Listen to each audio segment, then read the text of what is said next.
Hey there, everybody. Pardo here from Sea of Tranquility. Welcome to a special panel discussion that's kind of impromptu. I really had no plans on doing this, but everybody who you see on the screen with me here today had contacted me separately asking about Peter Jackson's Get Back, this Beatles special program that was on Disney Plus starting last week. And I mean, it seems like half the universe watched this thing and everybody's excited about it. Everybody's talking about the Beatles again. So why don't we bring it to Sea of Tranquility and get a bunch of guys together to talk about, what we thought of this 8+ hour extravaganza that we all just witnessed. So we have in the house today, starting from the bottom up, we've got Rick LaBonte from up in Canada. We've got Jamie Laszlo from the upper Midwest. We've got Jim Bacchi from the West Coast, formerly from the East Coast. We've got Sean Tonar down south, and we've got our man from Chicago, Mr. Nasser. So welcome, everybody. You guys ready to talk about the Fab Four a little bit? Absolutely. Do we all feel there's still the Fab Four after watching this 8 hours plus of a month-long time in the history of this band towards the end, actually, right? Yes. Why, you think they're the Fab Five? Well, I mean, that's that's up for debate. We'll get there. I don't think we want to jump into that yet in this Billy Preston, so yeah, maybe this time around. That I think a lot of people that I have either talked to or seen discussions of, everybody kind of cites the Billy Preston factor. And I think that was the eye-popping part of this whole thing. MVP. Because we know that this, so anyway, so let's give a little history here. So this whole mini series or film, right? All the events took place during 21 days, correct? In January of 1969. 22. Okay, I was close.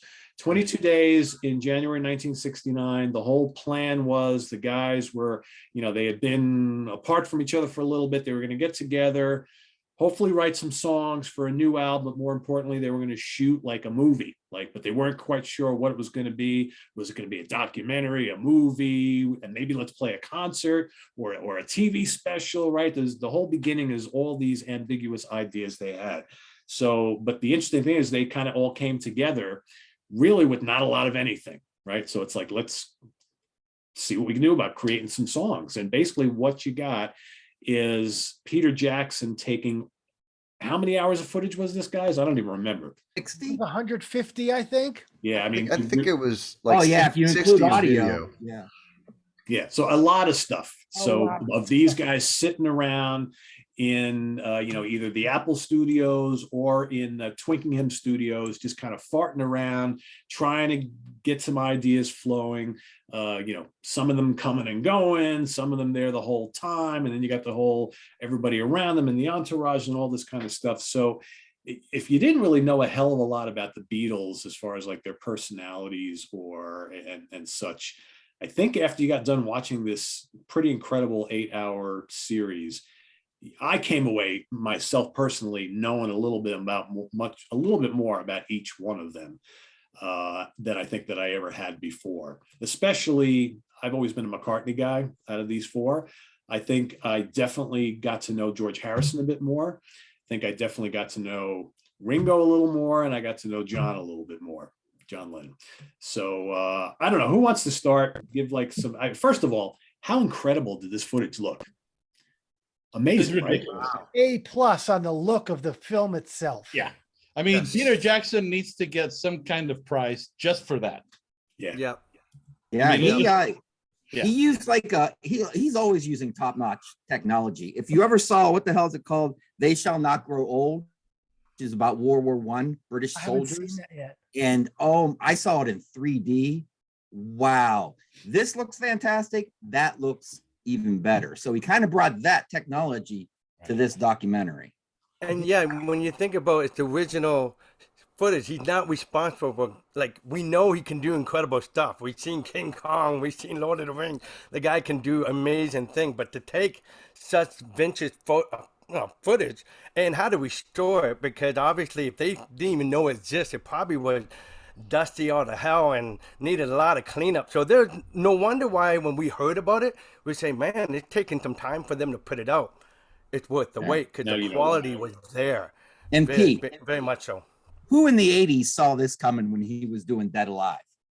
No, yeah, exactly. Nobody. Exactly. The guy who's making zombies die by a lawnmower. Oh, he's gonna do great things. Well, I have a little bit of an inside track with Peter Jackson only because when they were doing all the Lord of the Rings movies, I worked at the company. I was an assistant editor at the company that did all the bonus DVDs, all the Okay. big all the bonus footage. Our company, the company I worked at, did all of the bonus content you see on those, like when they put the movies out, the 4 hours of the making ofs and all that stuff. And I was an assistant editor on all three of those. So we got to see the movies first before they came out. And then he had probably, I think it was like 6 or 7 different companies shooting just B-roll for the making of stuff and the Weta workshop. And Wow. when you say thorough, it doesn't even begin to scratch the surface of how intense this guy was. And this is, like what, 2000, 2001. Yeah. I mean, it was mind blowing how much work, like just the Weta workshop when they made a scene, the CGI back then. So when I heard Peter Jackson was doing this, I'm like, oh my God, this is going to be great. freaking insane. And I mean, the amount of hours they had of footage, and for him to just, I saw an interview about the audio, anything that wasn't a recorded to 1-inch tape audio was a single mono track.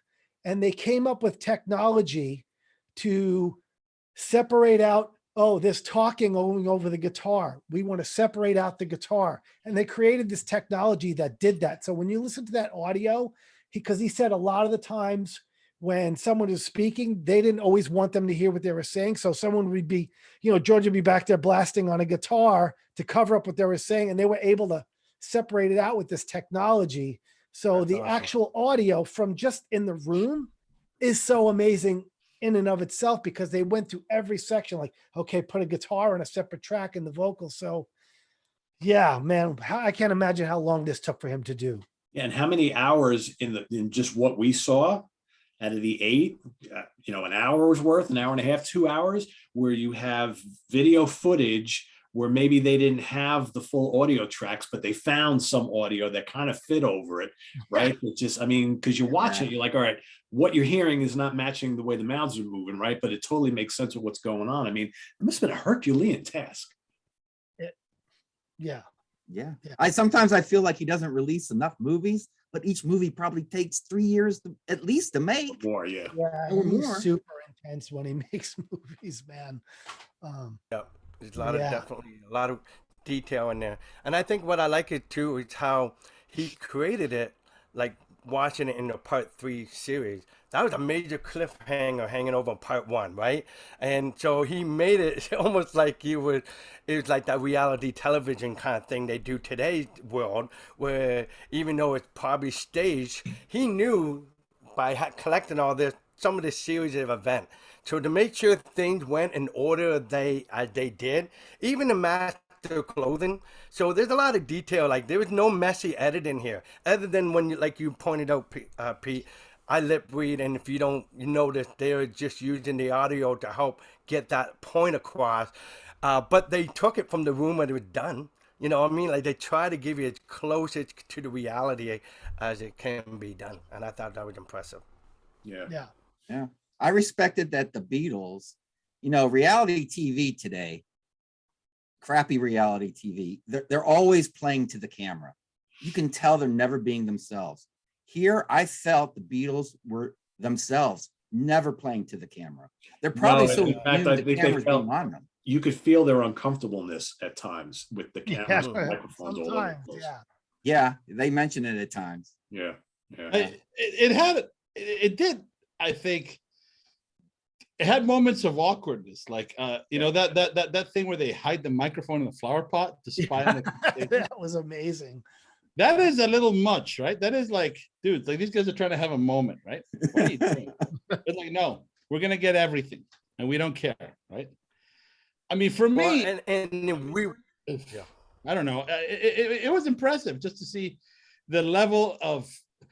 Let's just think about this for a second. Who today would say to themselves, we're going to make a movie. We're going to rehearse for a concert. We're going to write 14 songs and we have 22 days. Yeah, that's All right. I know. that's absolutely insane. That's a game stopper right there, right? And I think they had songs though. I don't think they just walked in there. They walked in because George. They were that scene where they're all listening to "Isn't It a Pity." I mean, they were all writing, but I think they just kind of came in with their ideas half baked, and then developed them. I don't think they came in with. That's Some of right. them came in half baked. Yeah. Period. But how many? Yeah, and don't forget the White Album wasn't a distant memory. They just had a double album, like '68, and the Hey Jude is not even on there, and that came out, and so they got hits underneath them, but the awkwardness of all the press that's going on with surrounding Yoko Ono, and knowing what some of the blues they had at the White Album, they're feeling that this is going to be repeated again. Now they got cameras there, bringing road crew. So people said, they let Yoko in the room and everything else, and that's another subject in the matter. But there was so many people in the room. It was like, how do you really be a dream team that just flesh out ideas? And I do think after a while, they had to jam some old stuff just to bond a little bit because it was feeling like work and they get distracted. But one of the things I did feel like as we watched it, like we were the fly on the wall. And like Lewis said, it got a little bit much when you're now even in the flower pot between two conversations. But I believe it was very important to hear that whole process because we wouldn't know that John and Paul recognizing the discomfort of some of the members had because they were the dominant force in that band for so long. And our boys are growing up and they want their own independence. And so it was good for us to witness that they were talking about it like they're eating humble pie. They know the reality of the situation, how awkward it was. So I'm glad that we got to witness that because I've seen the Let It Be movie, you guys have, and that was not a happy movie. They had some good footage of them getting the completion of Let It Be, and we needn't see the 100 takes of making it happen. But it wasn't the real. It made me feel like the rain cloud was over them the whole entire time. This movie, thanks to Peter Jackson, proved that they were still buddies and they were still having a good time. As awkward as all that is. Not as much. The Let It Be, actual Let It Be movie was just kind of like an episode of Behind the Music where the filmmakers were trying to show the drama and not because that's my impression. By this time they all hated each other, and then you watch them all jamming and having fun, and you're just like, oh, they were actually still really enjoying what they were doing. I mean, John seemed kind of aloof, and George was obviously frustrated. Ringo, I think, Ringo's just happy to be there the whole time. He's like, I'll show up on time every day. I'm here. Whenever you want to do something. Very quiet. Such a good catalyst for the creative process to basically say like, all right, he was very quiet and watched them do their work. And he was just there and he played solid. And, he wasn't combative. So that was really like, watch Ringo just like, Ringo's just like, he's happy to be there, So was anybody surprised at how professional and driven and positive Paul McCartney was during this entire thing? No, he was the guy who was trying to get the ship right. He was grounded, man. He just seemed like the grounded guy. George Harrison was more of like, oh, we'll do what we'll do and it will happen and don't worry, it'll all come together. And Paul was like, no, this is the path we're going to take to get there. Well, that's why I think they clashed at times. Well, it's interesting that he kind of lamented the fact that they didn't have anybody really steering the ship anymore. Even George Martin was in kind of a, more of an executive role this time around. Like he just let Glenn Johns, he was the producer this time around. Can we comment a second on Glenn Johns? Yeah, that dude was quite a character. Right? First of all, quite the wardrobe. His presence was amazing, right? And then, for me, there's a guy that I first heard of him, from Who's Next. I forgot he was involved in this record. And so many. I didn't even know, really. I just knew of Zeppelin and the Stones and the Who. And I didn't even know he was really involved with the Beatles. I always think of Jeff Emmerich, George Martin, and Alan Parsons were the engineers. I never even really His knew name about is on the back. There he I is. right. know. I just, That's you know, I don't read every little detail. So And I was just surprised because he was actually very instrumental in some of the final arrangements, like tempos, feel. You know, he made good suggestions. Yeah, like that turnaround and walk down and let it Yeah. be. You know, And that's like one of the best I parts. think that he was an MVP as well. yeah, He was kind of chill in the control room, and he was taking lip from Lennon, but he was just doing his job and just getting it done, and it was great. You know, so kudos to Glenn Johns for that. and he looked cool as hell doing it too. Yeah, he looked like the 60s, like he was 5 years back in the 60s when it was total psych. Like, I've still got these threads, I'm gonna wear them. That's right. Yeah. As I watched it, I thought this looks like it happened yesterday. Then he would come on and say, "No, this is 1969." The ruffled collars and stuff. What I want to know is, how does this album rank for you guys in the Beatles catalog? And did this movie change how you might have ranked it now that you've seen this? Well, it's not one of my favorites. The middle of the pack. You know, it's the middle of the pack for me, because you know, right around the same time and the same kind of sonic,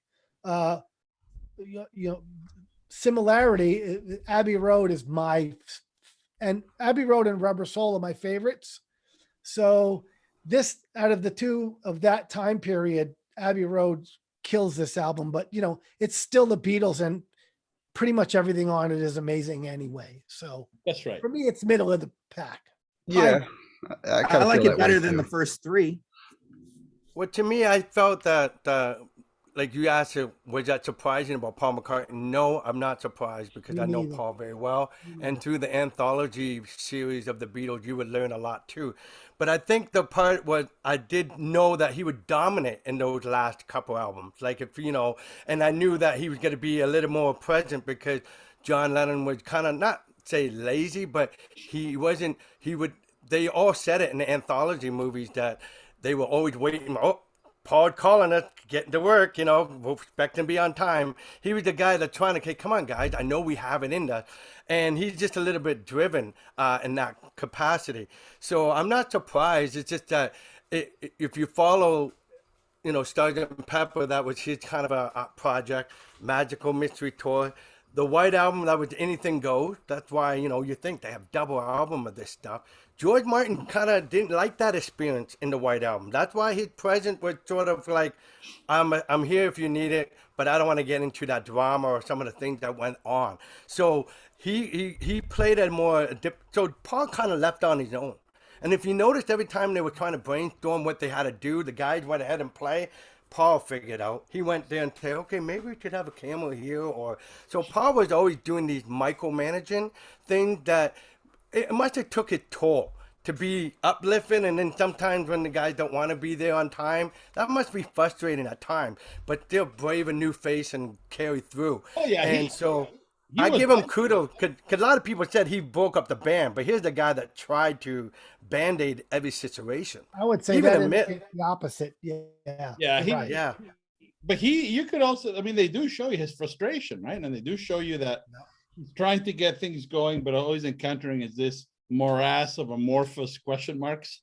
And he's like trying to tell people, no, it's not difficult. Just think about it. Let's just be in the moment, right? And just react to what I'm playing.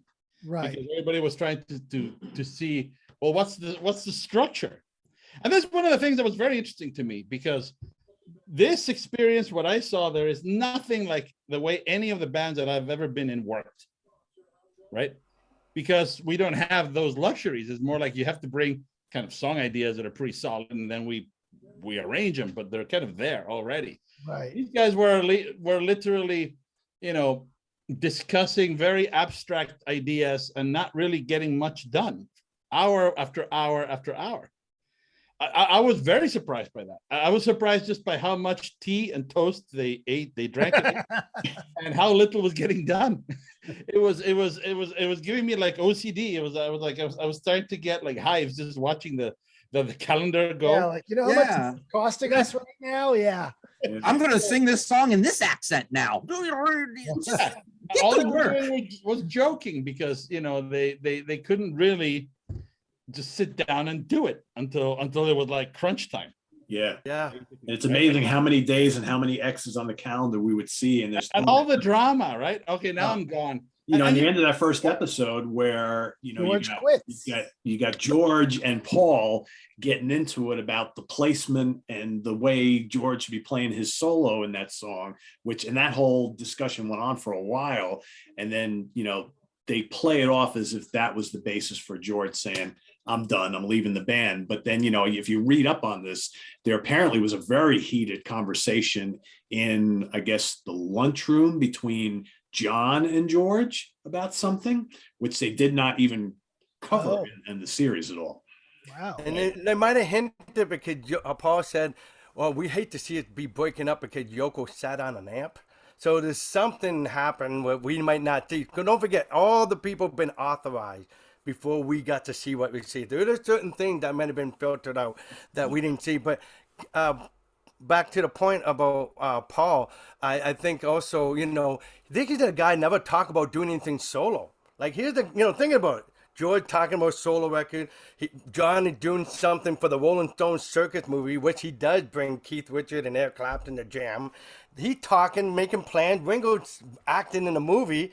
So everybody will always think that Paul got these aspirations to go but he putting Beatles #1. They're at the top of the list of my agenda. All my songs are going to my pal.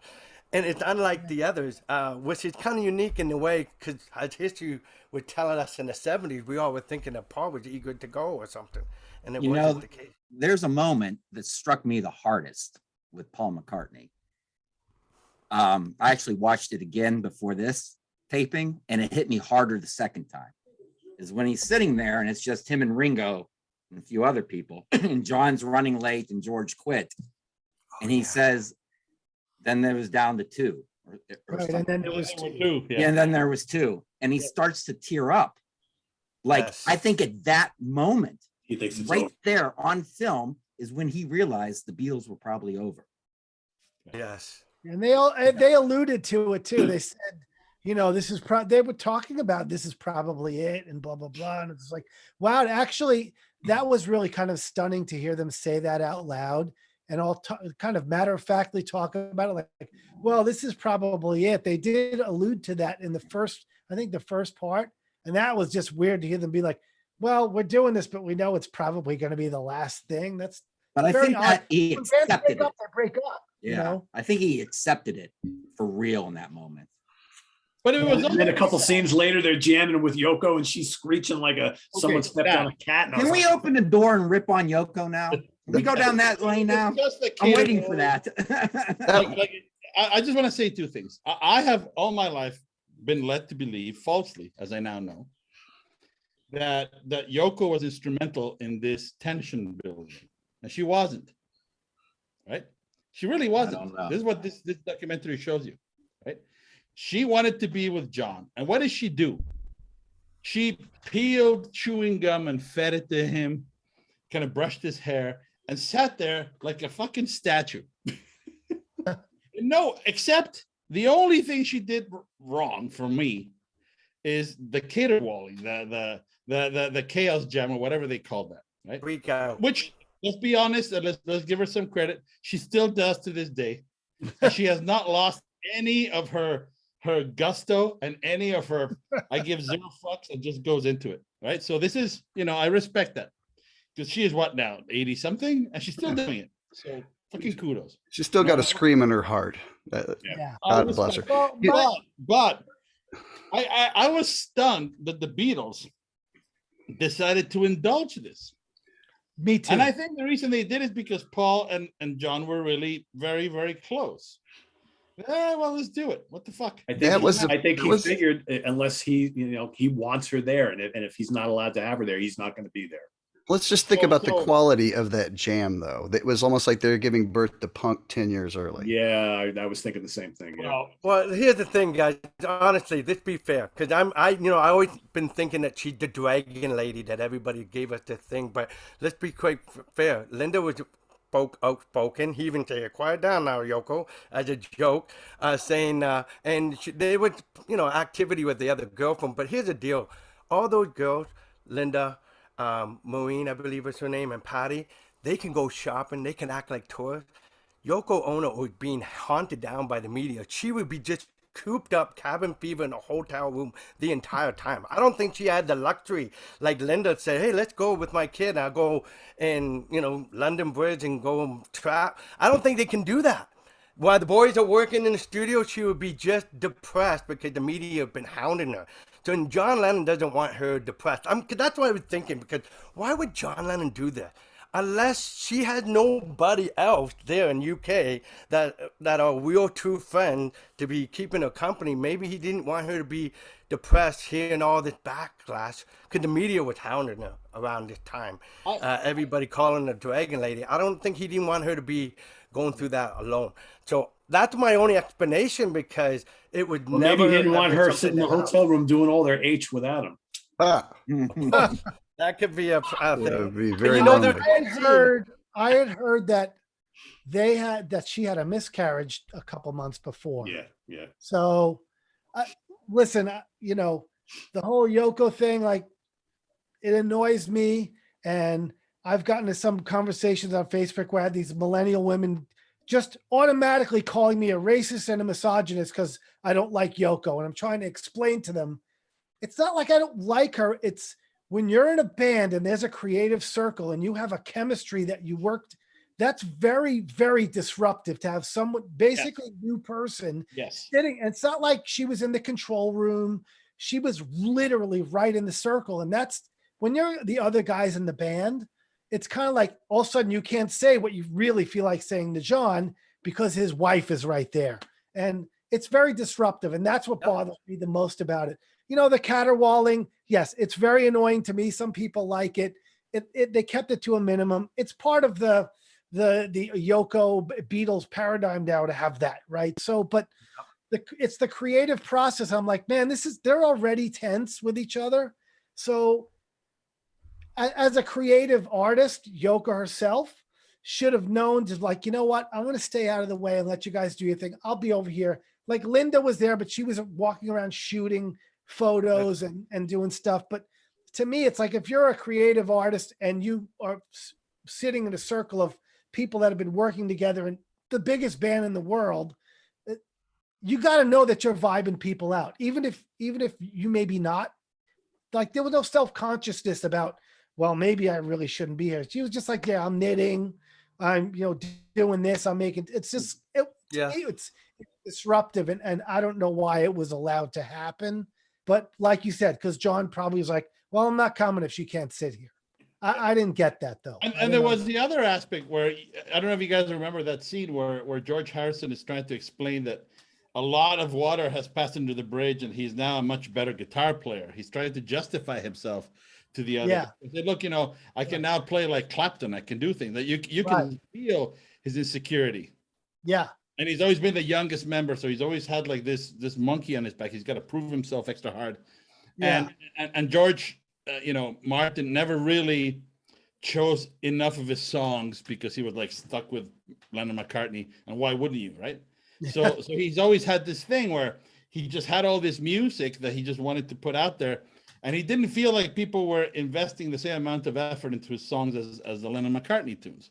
So this was already tense, right? He already feels like a second-class citizen. And I can imagine that if he shows up one day and Yoko is sitting on his chair or on his amp or whatever, this is like a vector sum of little paper cuts, right? Nothing terrible by itself, but eventually, the levee is going to break, and that's when the guy quit. So, There were times. It could be considered inconsiderate. There were times when I wanted Paul in the circle just to turn to Yoko and say, "Can I help you with something? Is there something I can do for you? Why are you here?" I wonder if her name really is Yoko Ono, or if she acquired that as a nickname when she was younger. Like, people would go, "Do you know who else is going to be there? Yoko." And people would go, "Oh no." Yoko Ono. And it just kind of stuck. I swear, I never saw anyone be a bigger pain in the ass without saying a word. She was just an eyesore to me being there. I'm sorry. It's like the couch. You know, when you have a neighbor who leaves the couch out by the street and it's just an eyesore for the neighborhood. She was a couch on the end of the street that needed to go away. So I was wondering if we could talk a little bit about gear, because there's a lot of great vintage gear in Yeah, this That movie. is true. Yeah. And PAs and such. PAs were in such a an infancy at the time. They said, like, bring in a good big PA, and they bring it in, and the speakers were Oh Yeah, yeah. very small And by in your high today's school, in standards. your first Anyway. band, it was their PA. I know. And Yeah, that's funny because they had to literally ask George to bring in the 8-track to help him make it out. right. I mean, Like, he he their owned the own good stuff. guy that made money is richer than the actual studio that's supposed to make you a millionaire. Don't have the tools or. And You know, can we comment on the fact that apparently fucking guitar stands have not been invented? yeah, no shit. Watching that Les Paul But, tumble like, off. everything is on like- the floor. They're just Yeah. the gear. That Man. was very weird to me because you're watching these awesome Telecasters, Les Pauls, Gretsch guitars, all these great instruments, and Laying they're all over the place. dumped left, right, and center, right? They don't care. Totally. Yeah, And it- but in 2021, you're watching that, you're like, it's like somebody sticking you in the No nuts. doubt. Yeah. And Well, you know what's funny about that? I found out a little bit of info about that Les Paul today that I didn't know. My singer from Hitman, Dirk. What's up, Dirk? He told me the whole story behind that Les Paul, originally owned by Rick Derringer when he was in the McCoys. And it was originally a gold top Les Paul with mini hums in it. And he didn't like it. And he decided to route out and put regular humbuckers and paint it that red color. And then he got it back and he didn't like it. And apparently he did. I got it done at Manny's, or he sold it to Manny's in New York. And that's where George Harrison bought it. So, and then, being that the no Les Paul's made after 1960 until 68 or so, that's like it's like a 57 Les Paul gold top that got changed over. And it was owned by Rick Derringer before. So that's interesting amazing. factoid about that. And to watch it fall over is just like, Yeah. I like the fact that, speaking of gear, how they play musical chairs. One would grab the bass, one would play the piano, one would grab guitars like that. Yeah, They always say, okay, what's lacking? Okay, we'll fill it in. It got to a point, well, if they didn't find so much to do with the song, Billy would not be invited, right? It got to the point where, how can I do this if you're playing, you know what I mean? So eventually they said, well, we should have a keyboard player jump and join the party. And that was kind of a breath of fresh air for them. And then they bring in a brand new Fender Rhodes. You could tell it's just sparkling Brand new. right Oh out my of the box. God, that thing And then was- it's like, let's get a Leslie, and they literally bring in a brand new one and unbox it. And it's just like, we're the Beatles. We can order anything we want, Hey, And, Paul, change your bass. You bring the and then Rickenbacker. yeah, But and what was funny about the Rickenbacker is that Paul just basically looks up at George Martin and says, I don't know what all these knobs do. He's just like can you give me some pointers? I have no idea how to work this thing. And that was also endearing, right? Because you're never imagining that this fucking Paul McCartney is going to be looking at the Rick saying, what the hell is this, right? But let them- used to the Hofner, so it makes perfect sense, right? well, But yeah, and also the age. He's 26, you guys. Just because he looked like Grizzly Adams or got a big full beard, the guy is 26. Okay, George is 25, and Ringo and John is 28 at this particular scene in that movie in that time. So mind blown. yeah, it is. that Rick that he played got painted and redone a few times. That's the same one that he used with Wings all the time, that he just sanded it down to kind of natural. The cream color. Yeah, one used. yeah, and he said he basically, like, the horn had if you ever looked at one really close, the horn has this really tight cut, and it's like he said the horn just kind of kept eroding every time he'd paint it and sand it back down again. But yeah, in this movie, he seemed like he really wasn't really wanting to use it. He was like, I like the other one; it's lighter. The Hofner.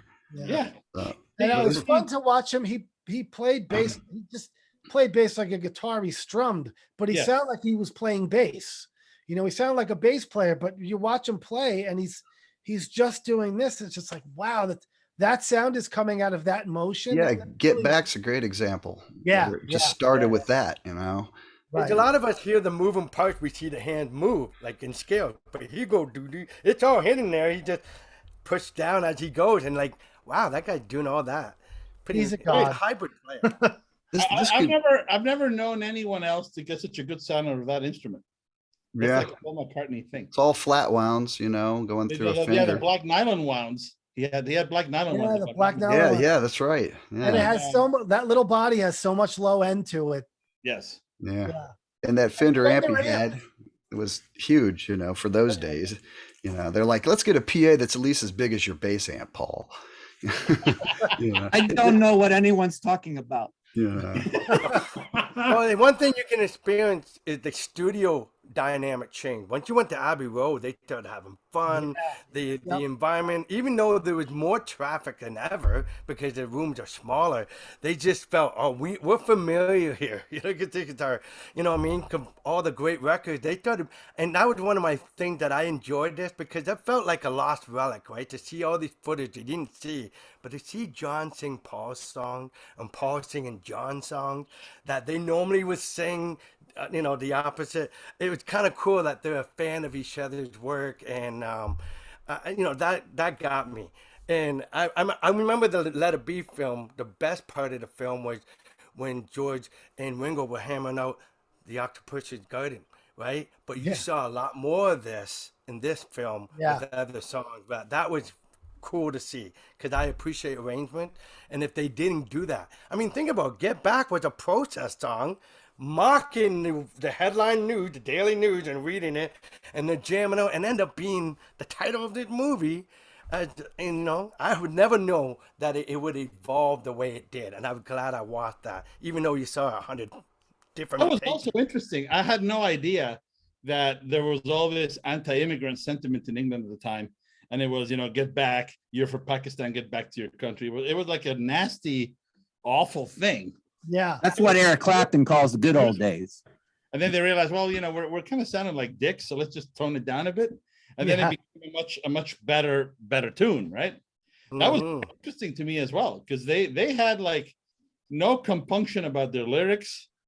A lot of, you know, when they started singing some of the classic songs, and it was like, we're gonna shag you and this and that and the other. I was mystified by their songwriting process, because it all seemed like a big joke for forever until suddenly this miracle happens, and then it all falls into place. Well, magic, right? I think this demystified a lot of things about their process, because you know, you hear these great songs and you just think they're handed to them on a silver plate by the gods or something, all fully formed. And no, you know, even the greats have to start at nothing and build it. Yeah, there were parts of this movie where they're figuring out the song. And I've known these songs my whole life, like they always existed. In the back of my mind, it's silly. I'm thinking, don't you know how your own song goes? Right? No. Yeah, the part about Tucson, Arizona, the California grass goes right after that line. That's right. And you wait, and you kind of waiting, trying to push them into doing it. Yeah. No, there's 3 lines. Take those 3 lines out. And that was like, it almost gave me like anxiety, because I was just like, no. Yeah, that line goes after that one. And he's just creating these lines on the fly, right? There's nothing. Just making it up. You know, this kind of sounds good there, and you know. Yeah. Did you get anxious at the end, where the cops were coming and they're playing, and it became like a thriller? Will they be able to finish their set before the cops get there and they're doing the split screen? I was on the edge of my seat. Yeah, I agree. What a sandwich to be those cops. Oh, I know, that kid looked like he was 20 years old too. And you know, it seemed to me that they dragged their feet. They understood that this was not going to go down well. They knew they had a job to do, so they did it as inefficiently as possible. But right. Well, I don't think they knew it was on the roof. Remember that one? Oh, it's up. Well, That's but they didn't even know exactly where all the sound was coming from. Yeah. And they tried to work with them. Can't you dub in the music? And she goes, no, it has to be live. And he gave a look like, it's of a course fucking it has movie. to be live. Right? It's a fucking movie. Yeah. So yeah, I mean, I feel for those guys, because those guys were identified by name. Yeah. So you gotta know that for the rest of their lives, you know, the intervening 52 fucking years, wherever they go, there's gonna be some Beatlehead saying, You're a fucking dick, man. You stopped the last man. You know what? Early I on, Forever. And early talk on in the about- movie, they have the idea to perform at the House of Parliament. And won't it be Yes. great if we get arrested on camera? Well, it kind of turned into that in a way. Sort of, yeah. And here's the thing: they wanted a really big send off or a payoff of is that the term he said, something about payout. Yeah. At the end of this. But you know how many publicity stunt that people use from the Beatles playing on the roof since then? Like this is history in the making. You two have done it. So many people I know in the history of rock and roll want to do a splash, a free show. They did this. So the Beatles set a trend and they didn't even know it. Homer Simpson, I believe, did it. In an episode. yeah, he did it. It's all been done. You know, the one thing, remember the one guy was hardcore wanting them to go play in Tripoli or someplace in some ancient amphitheater. And it's like, oh, and you know, like 4 years later, Pink Floyd went and did exactly that. You know? So it's kind of, you know. Yeah. Interesting. All right, so we haven't Um, talked about the Billy Preston thing, so we might as well jump into that Please. now. So, how cool was it to see all those smiles while when he first started jamming with them, and like all of a sudden they're like, "This is the final piece we needed." It's like the That light dude- went off, right? Everything. Clouds parted. Yes. Well, you Yeah. know what?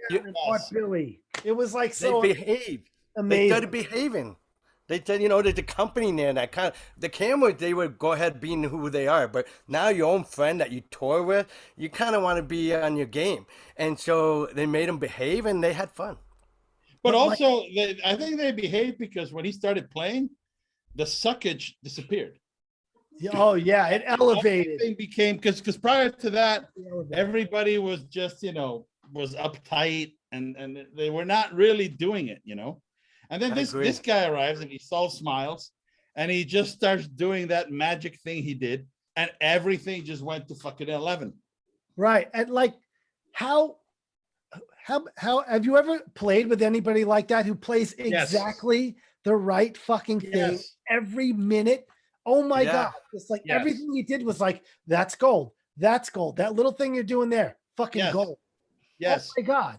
Like There And was if- a moment where they were talking amongst each other about Billy, and they're like, "Well, we could just go and hire Nicky Hopkins to go do a few things, but I don't think it's going to work like this is working, right?" And it's like they Yeah. knew it immediately. oh my God. I guess they would have never had to call him if they didn't decide to do the album kind of in a live manner, because they could have just overdubbed some keyboards. That's right. Right. So that decision resulted in having to call him. Yeah. But, like, Exactly. something they're not telling you when that, and there's something else that I read that George had gone to see him play in London like right around that time and said, "Hey, we're doing this thing. Why don't you come down?" George invited him down because he saw him at he went to one of his shows, and it was right around that time. And he goes, "Yeah, Billy's going to stop by," and they all loved him because from the old days. But wow, man, that's some serious fucking magic that happened right there, man. Oh my Yes. God. And a lot of the things he played, in my mind at least, are pivotal arrangements and melodic themes that they're hooks, they're earworms. Absolutely. They're the things that make a lot of these songs. And this guy is just smiling, and he's just coming out of him. It just Right. and it was so good. It just so makes good. you go, why did they not continue and make a couple records Yes. with Billy Preston as a band member? Oh my Yes, God. go on tour with Glenn this guy. Johns and Billy, it would be insane. Had they played outside of that roof and actually did this TV show, that might have been history continued, because there would have been such a big splash. And, the Beatles, once again, would be revolutionary by having an international band change like this because of Right. history. Knowing with all what you saw was going on in England, to take a black man and play the keyboard and bring that extra enhancement that he brought to the table. Oh, man. And maybe he could have sang some songs. He Yeah, does. his Think that voice. Nowadays, Yeah. he sings "Sweet Lord" all the time, and he kills Yeah. it. Yeah. He does a lot of covers. Yeah. I mean, absolutely. I was so happy to see that, and I wish they had shown more of him soloing, more of him doing his thing, like just Yeah. They didn't have enough camera on him on the actual rooftop. Yeah. On the roof, yeah, you hardly even knew he was there. In fact, half the time you're like, where is he? Is he on this Yeah, side? I was That looking side, for he him was like, too. he was like right behind like a chimney or something like that. It was cool seeing him play that bass on. I don't remember what song it was, but you know that 6-string was a Yes. Mustang or whatever it is. Yeah, it's a Fender Bass 6. They played it on a lot of stuff, which I did not know. You know, Yeah, I think John the, Lennon played a lot of Fender Bass 6. the Yeah. Fender should just make an ad out of this movie because everything was vintage Fender stuff. I mean, how many of those 6-string basses you think they're going to sell this year for Christmas? I mean, I'll take one. Yeah. There was Let me enough. tell you, that telly that George was Oh playing. man. And I Right. noticed that he came in originally, he had that silver little, they call it the toaster, that little kind of cover over the pickup. And by about an hour later, it was gone. God. So it's like, you know, it's like it sounds better without it. Yeah. And, How many and, people? and Rocky Yeah. the Strat, we can't forget that one, the one with the wild tempera paint Yeah. job. Yeah, I I'm was going to just go on gonna record mention and that. saying I'm not a fan of that guitar. I don't mind the look. I just didn't think it sounded as good as the other instruments that were being played. Yeah, fair enough. It kind of reminds me of Clapton's SG, the Fool, that had the real intricate Yeah. psychedelic paint job, Yeah. except the paint job's not quite that good. But Yeah. it's still But, you know. an eye catcher. Oh yeah, that's the one that Rundgren owns now, right? Yeah, well, I think he gave it to the Hard Rock Cafe eventually, and has a his own version of it. You know, a more dependable one, I guess. So, what's a song that surprised you guys that maybe you I didn't thought- think I was much just of it gonna ask you originally? I thought was surprising was hearing this, what we know, that solo song that they came out later that were kinking around with the Beatles, like Yeah. Jealous Guy as we know it from John Lennon. And what was it? Trip to, what was the name of that? Marrakesh. Thank you. That, songs like that where I'm kind of glad it came out the way it did and knowing the product, but knowing that they were tinkering around this stuff that could have been a Beatles song. You know, I think I think like George, I think kind of kept his best stuff for his solo record. You know, Yeah. I really Well, like these George songs. Old Brown Shoe's a favorite, but you know, they're not exactly A-list But they were also material. not working on them. That was the original point of contention, right? And that was the whole thing, that he felt like his songs were not getting the right amount of attention. So Yeah, that Yeah, was- and the words to "Isn't It a Pity" really hit home when you're watching them sit around, frustrated and breaking up, and you kind of listen to the words. It's like, well, it kind of sounds like it's about this. Yes, When it they're all is. sitting there, all just kind of listening to it, like, yeah, it was like, it was so perfect, and Yeah. like, damn, I would have loved to hear the Beatles do "Isn't It a Pity" and "My Sweet Lord" and Yeah. a bunch of those songs as Beatles. Oh my God, it'd be amazing. Oh, Not that yeah. they're not amazing on "All Things Must Pass," but it'd Yes. be cool to hear that. absolutely. I walked Yeah, away. Paul McCartney. Dig a Pony Oh, Transformation of- really hit home Oh. hard for me after watching this. I was like, wow, that's even better than I always thought it was. And I don't know about you guys, but the first time Paul started singing "Let It Be" in the film, I teared up. I was like, Yeah. wow. How this about when he was just music- noodling with Yeah. everyone walking around and you could hear the melody in the noodling? And no one's aware that he's doing something iconic. They're just whatever. Oh, Yeah, what and- about another day? That would be his solo Right, song. another Oh, day. that's right. I Yeah. always felt that was the Beatles song. I felt like it always belonged on a Beatles record because its arrangement and the storytelling of a character, and that slipped through the net. That never got to them. Or Teddy Boy, a couple other good tunes that I know the Beatles would have did a kick-ass version of that had a chance to put some time in it. Yeah, I think I have a bigger Let It Be appreciation was for I the Me most- Mine. yeah. Yeah.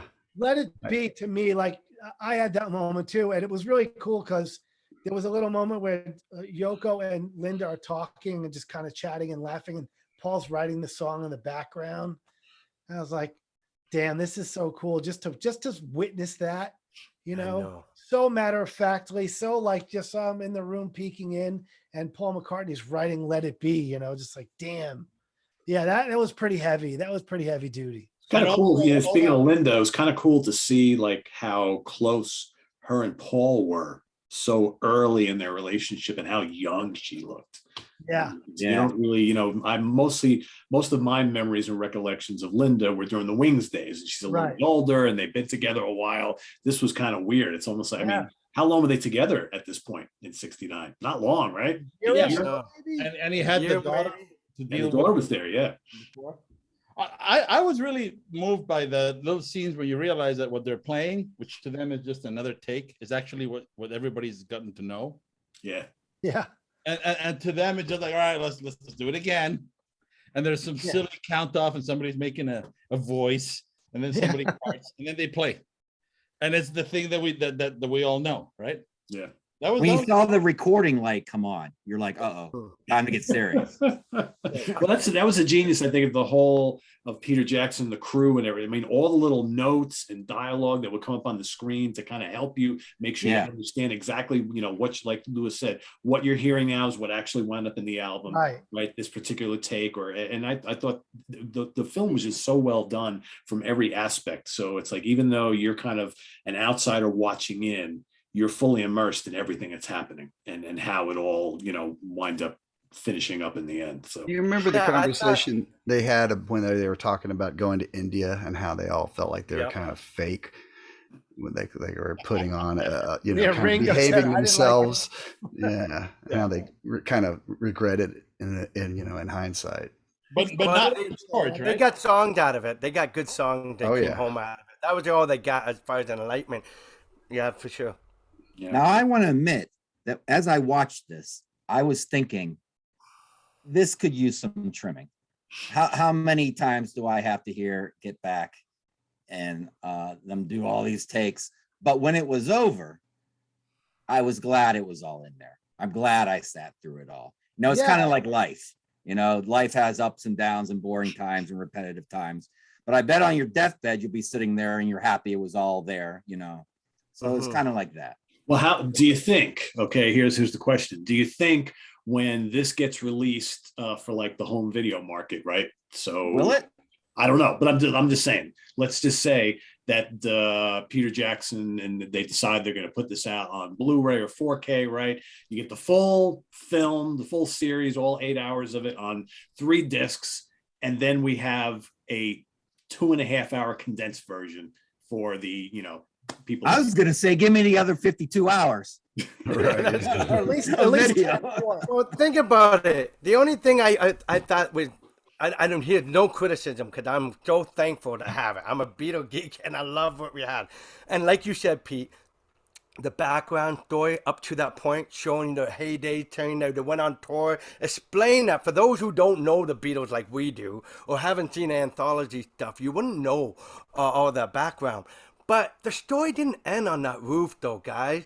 They could have said they put out Abbey Road 6 months or a few months later, number one album. Well, like, I felt there was one more slide. Could have said that they put out all those songs that we didn't see come in fruition, like Maxwell Silver Hammer and something came up. We saw them do a piece of it. Yeah, I just. Were you guys wish that- happy with the ending? I mean, that's where we need to go next. I mean, what did you feel about the way it just kind of like, that's I it? just wish they had that. Just Yeah. did that. I The was not rest of happy the with the year. ending I would because just want. for me, I left this whole thing like I was marveling at everything, but at the end, it was just like this overwhelming sadness, right? Because what you're looking at is these incredibly creative geniuses who can't get out of their own way. They can't just talk about certain basic things openly as a band, and they can't just get over it. And everybody's pulling in different directions, and they just can't speak directly to each other. Yeah. Like Yeah. John Lennon wants to have this guy as his manager, and he's hoping the Beatles will dig him. The rest of the Beatles are still kind of, well, I don't know if we like this guy. Epstein just died. We're not sure. So already you can see separations. Splintering, And- yeah. And when you fast forward to when George Harrison died, and that last meeting between him and Ringo and Paul, what was the one thing George Harrison spoke about exclusively? He said it was a mistake that we broke up 30 years ago. And you guys are my family, and I love you. Yeah.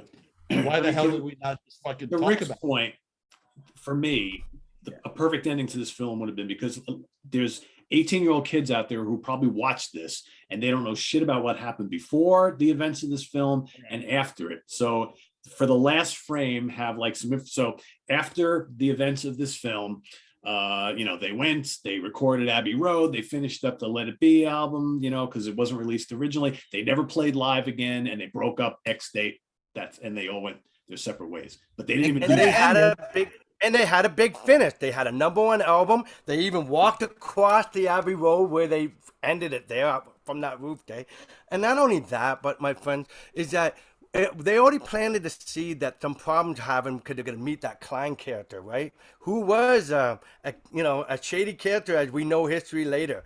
With the Beatles do regret working that and not following Paul.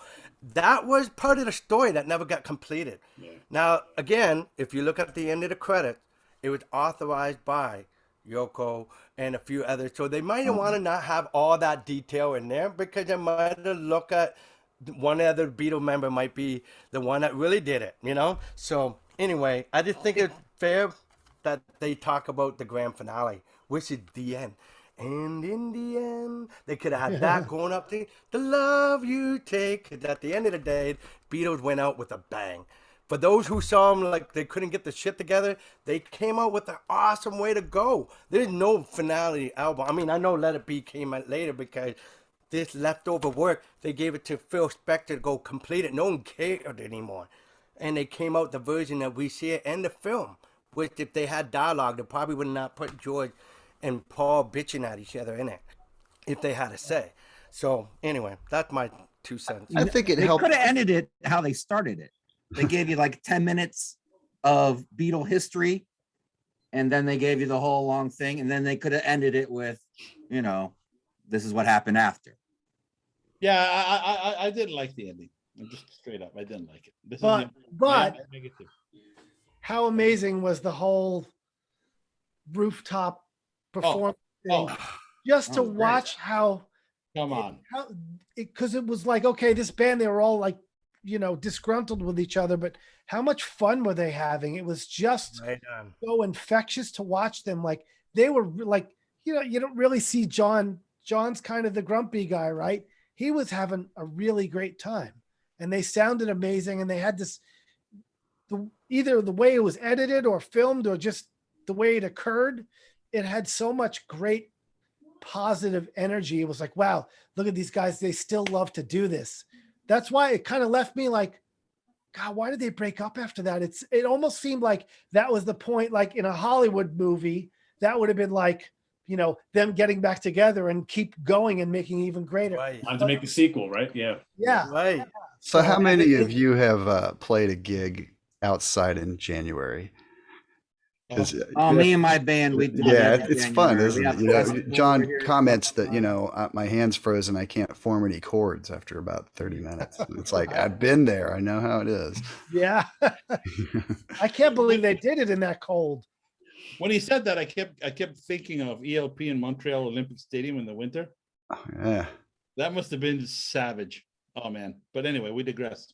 I think they stepped up the game because you know how when they were singing softly or just carelessly or being goofy in the studio because they're just getting a little bored on the song. But when they came on stage, their harmonies were dead on. If they couldn't get it right in the studio, remember they were contemplating about where he could take on the harmony on I Got a Feeling. But they established what they did on the rooftop, like you would want to leave it the way it is. Like that live. And I don't know. I just think Get Back had as much energy as the first. Yeah, those ended up on the record. Those were the versions that ended up on the record. Yeah. From freaking Rooftop in the January cold. That in itself is a miracle just by any stretch. So agreed. Yep.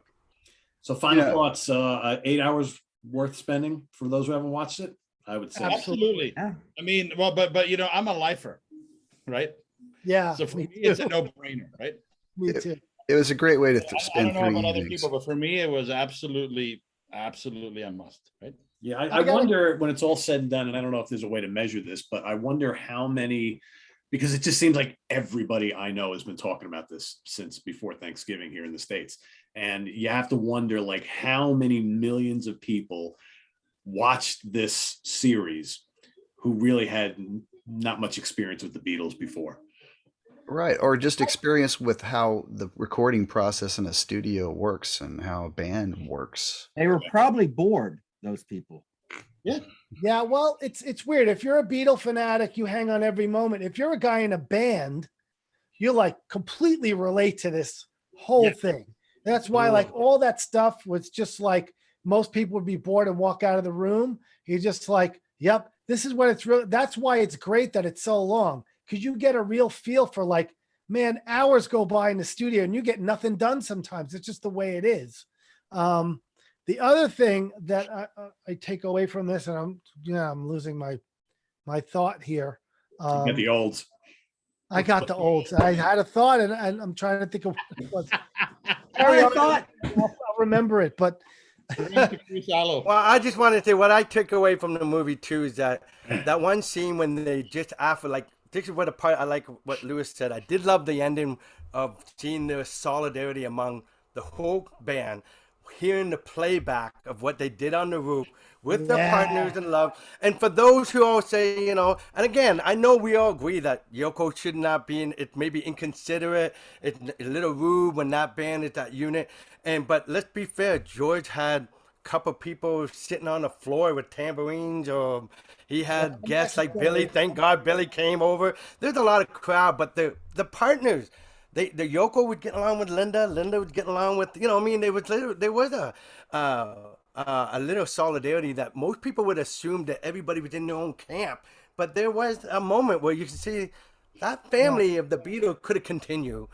And, they just needed a manager. They needed somebody maybe they needed, mediator. Yeah. Yeah, mediator, but a real producer like we get today, standard, that would have brought the harmony together and they outlived it. Yeah. But that's what I took out of it. Now, I know what I was thinking of. And I even posted about this because, I was visiting my dad when I watched this. I was in North Carolina with my dad, and I was talking to him about the first time the Beatles were on Ed Sullivan, and he was 37 when that happened. And I said, did you like them do you remember watching? He goes, oh yeah, I remember watching. I goes, did you like them? He said, oh yeah, I thought they were great. So, but for our people our age, with the amount of exposure and people talking about it, this is kind of our Ed Sullivan Beatles moment for us, because everyone, boom, the whole world just stopped and started talking about the Beatles. Yeah. One television, transmission like Ed Sullivan, only this was 8 hours, but how many people were talking about it? This is kind of the feeling like, wow, that was what it was like when the Beatles played on Ed Sullivan. Everybody said, did you see that Beatles band on Ed Sullivan? And, every rock star who was old enough to remember, that's their like inspirational moment. I want to do that for a living, Yeah. You're wearing it on your shirt, man, right there. Yeah, right there. Exactly. Yeah. And many others, but that's kind of like the same thing. The impact was almost the same, because everyone, you go on Facebook and all it is people talking about Beatles. Yep. Beatles. So, and how great is it that was 52 years ago, and we still have two of them still with us, and one of them is still putting out really good music, and Paul McCartney's doing okay too. His music. I mean, good one. But really, that's really special to still have them with us and still out there touring and stuff. I'm sure the Disney Plus subscriber list grew exponentially over the last week. They'll have a lot of cancellations. They will, yeah. But then you'll get the nerds for Boba Fett. They'll be passing each other as they leave and come in, rubbing elbows. I don't know about you guys, but I actually watched those part 1 twice, part 2 twice. Oh, yeah. I watched part 1 twice. I didn't get. I'm gonna watch them all again. Definitely. It was beautiful. Oh my God! How did any of us find a woman? Such nerds. So before we go, this or this?